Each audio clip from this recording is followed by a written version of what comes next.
નમસ્કાર, આપ જોઈ રહ્યા છો સ્પાર્ક ટુડેનું સમાચાર છોટાઉદેપુરથી મળી રહ્યા છે। છોટાઉદેપુર જિલ્લાના પાવી જેતપુર નજીક પસાર થતી ભારત નદી પર 2 વર્ષ પહેલાં તૂટેલો બ્રિજ હજુ સુધી ફરી બની શક્યો નથી।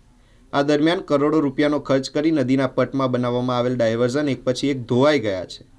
હવે ત્રીજી વખત બનાવેલા ડાયવર્ઝન પર ભારે વિવાદ આવી ગયો છે, કારણ કે તેમાં સુરક્ષાની પૂરતી વ્યવસ્થા ન હોવાના કારણે રાહદારીઓના જીવ પર જોખમ ઊભું થયું છે। 2 વર્ષ પહેલાં ભારત નદી ઉપર મહત્વપૂર્ણ બ્રિજ તૂટી પડતા પાવી જેતપુર, છોટાઉદેપુર, મધ્યપ્રદેશ, નર્મદા અને વડોદરા જિલ્લાને જોડતો મુખ્ય માર્ગ ખોરવાયો હતો।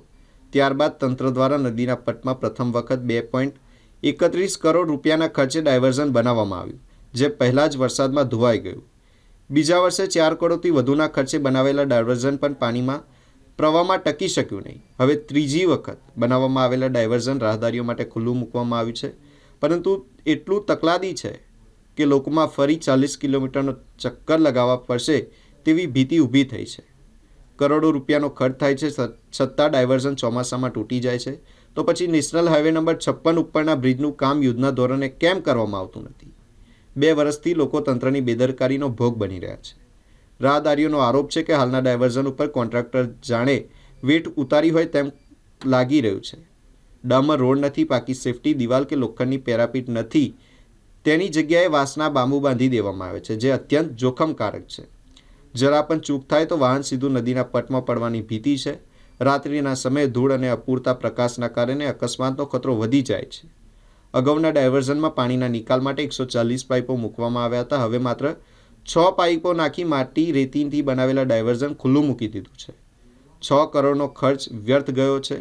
આવનારા ચોમાસામાં આ ડાયવર્ઝન ટકવાનું નથી। 2 વર્ષથી વધુ સમયથી તૂટેલો બ્રિજ હજુ સુધી પુનઃનિર્માણ પામ્યો નથી। જ્યારે આ નવા બ્રિજને મંજૂરી પણ મળી ગઈ છે, છતાં કામ મંથર ગતિએ ચાલી રહ્યું છે।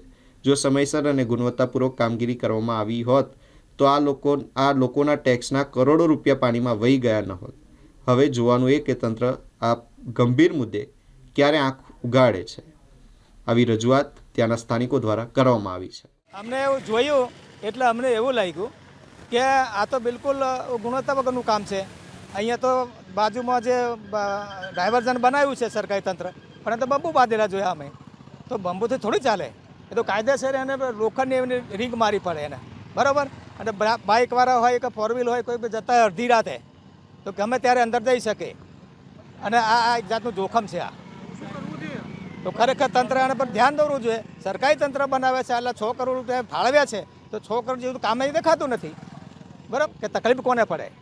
ચીમનભાઈ નાઈ હવે આ જે ડાયવર્ઝન બનાવેલું છે છોટાઉદેપુર જિલ્લાના જેતપુરમાં, એ હાવ હલકી ગુણવત્તાવાળું છે, અને વાંસ લગાવેલા છે, બહુ વાંસ ચાલે નહીં। અને ખરેખર આમાં કોઈ કે ગાડી લઈને પડશે ને મરી જશે, એ જવાબદારી કોની? અધિકારીઓની રહે, અને કોન્ટ્રાક્ટ ઉપર એક્શન લેવી જોઈએ। ડાયવર્ઝન તો હાવ ખરાબ છે, અને વ્યવસ્થિત ડાયવર્ઝન બનવું જોઈએ। કરોડો રૂપિયા આજે સરકાર લે છે નદીમાંથી, રોયલ્ટીમાંથી, તો એ રૂપિયા નાખો ને પણ આમાં, તો પ્રજાને મુશ્કેલી નહીં પડે। દિનેશ નાયક।